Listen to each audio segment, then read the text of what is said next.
The reason you can't concentrate on studying may have nothing to do with laziness. Your brain is constantly being pulled towards easier, more rewarding things, and there's a simple way to fight back. You tell yourself, I'll just check one notification. 10 minutes later, you're scrolling and the textbook hasn't moved an inch. And here's the part people miss. Every time your attention jumps between studying and your phone, getting deeply focused again becomes harder. So don't start by forcing yourself to study harder. Start by making distraction harder. Rule number 1. Your phone should not be within easy reach. Put it across the room, inside a drawer, or somewhere you can't casually grab it. Because concentration isn't just about willpower. Your environment constantly tells your brain what deserves attention. But there's another mistake students make. They sit down without deciding exactly what they're going to do. Don't say, I'm going to study biology. Say, for the next 25 minutes, I'll finish pages 42 to 48 and answer 5 questions. A vague goal gives your brain endless choices. A specific goal gives it one clear target. Now try something that sounds almost too easy. Study for just 25 minutes. No phone, no random tabs, no switching.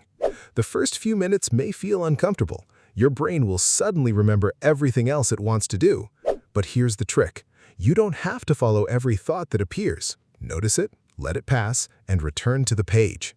And if you keep thinking, I need motivation first, stop waiting. Motivation often comes after you begin, not before. But concentration alone isn't enough. If you stare at the same page for 30 minutes, you can feel productive without actually learning much. Instead, close the book and ask yourself, what do I actually remember? That simple question forces your brain to retrieve information. Quiz yourself. Explain the idea out loud. Write what you remember.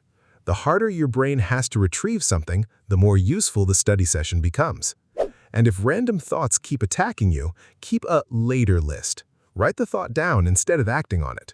When the timer ends, take a real break. Stand up, walk around, drink water. But don't turn your 5-minute break into a 45-minute scrolling session. Then come back and start another focused block.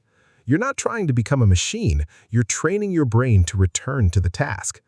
And there's one more thing that can quietly destroy your concentration: poor sleep. A tired brain has a much harder time paying attention and learning. So tonight, try this system. Clean desk, phone away, one specific goal, 25 focused minutes, active recall, then a short break. The goal isn't to study for 6 miserable hours. The goal is to make one focused hour actually count. Because once you learn how to control your attention, studying stops feeling like a battle every single day.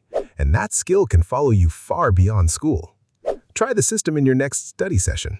And if your biggest problem is overthinking while studying, watch the next video because concentration gets much harder when your own thoughts become the distraction.